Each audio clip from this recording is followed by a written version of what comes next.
What remedies exist for blocked fallopian tubes? If you are wondering about this question, this video is for you. First, we'll look at why the fallopian tubes can get blocked in the first place, and then consider how the problem can be tackled. Hi, welcome back to the channel. I'm Dr. Sylvia, a general practitioner and health educator with AskAwayHealth.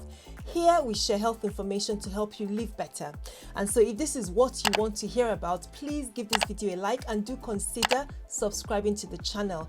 And of course, go ahead and follow us on social media on Twitter, Facebook and Instagram at AskAwayHealth. Let's start this video by asking, what and where are the fallopian tubes? The fallopian tubes are tiny tubes which rise from both sides of the womb on opposite ends. On the other end of this tube, they are very closely positioned by each ovary. Their job is to receive and transport the egg once it is released by the ovary into the rest of the womb. Sperm also travel from the lower parts of the womb through the tubes to meet the egg as it journeys through from the ovary. So you can understand the problems that can happen when a fallopian tube is blocked. Primarily, the challenges are a woman's ability to get pregnant. Now, what are the causes of fallopian tube blockage? Blocked fallopian tubes can be caused by a variety of factors, including, first, pelvic inflammatory disease or PID. PID is an infection that affects the reproductive organs, including the fallopian tubes. If it is not treated, PID can cause scarring and blockage of the tubes. Please go and check out this video on my channel where I talk about different types of pelvic pain and PID is included. Next, endometriosis. Endometriosis is a condition in which the tissue that lines the womb, the inner lining of the womb, grows outside the inside of the womb. This tissue can attach to different parts of the pelvis, including the fallopian tubes, causing blockage. Another possible cause of a blocked fallopian tube is surgery. Yes, I know you're wondering how. Surgery in the pelvic area, for example, fibroid surgery, can cause scar tissue that can block the fallopian tube and prevent it working properly. Another possible cause is ectopic pregnancy. How? An ectopic pregnancy happens when a fertilized egg implants outside the uterus. And did you know this most commonly happens in the fallopian tube?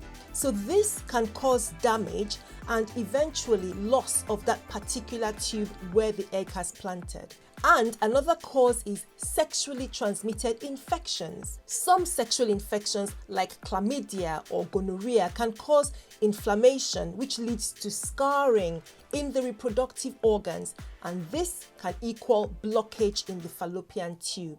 Something else that's important when we're talking about causes of blockage is a congenital abnormality. Some women are born with abnormalities in the structure of the reproductive organs, which can include the fallopian tube and means that from birth it is blocked. In some cases, the cause of the blocked tube may not even be known.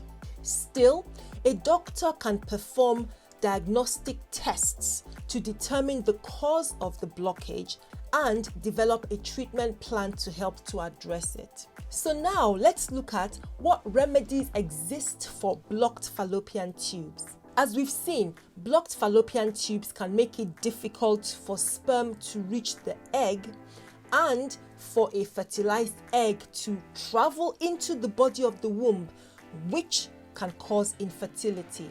Treatment options for blocked fallopian tubes will depend on the cause, the severity of the blockage, the overall health of the individual, and their fertility goals. Unfortunately, there are not many things that you can do for a blocked tube, but here are some possible remedies for a woman with this condition.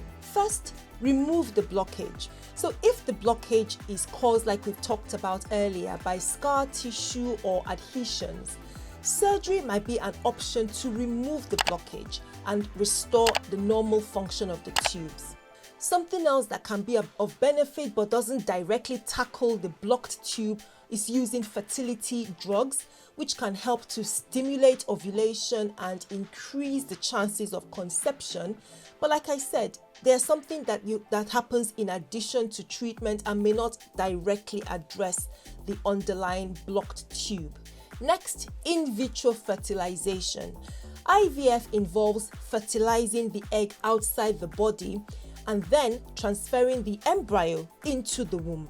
By so doing, you will bypass the blocked fallopian tube and improve the chances of conception. So that can go hand in hand with fertility drugs. Something that can affect a blocked tube directly is known as tubal cannulation.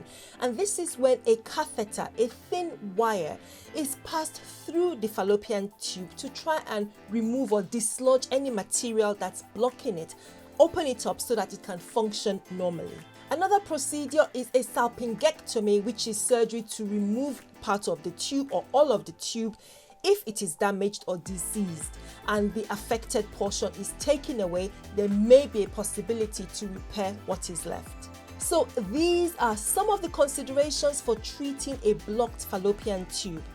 Now, it's essential to consult with a healthcare provider or fertility specialist to determine the best course of action for your individual case. And remember, if you want to talk about this a little bit more with more specifics, you can reach me on our email health information service or using our digital concierge. As usual, the links for these services are in the description box below. And if you found this video helpful, if it provided you with a bit more information about this subject, please give it a like and consider sharing it with a friend. And I hope you will subscribe to the channel so that you know when we post new health information videos. While you're waiting for the next one, go ahead and check out our library of videos, and I will see you again soon.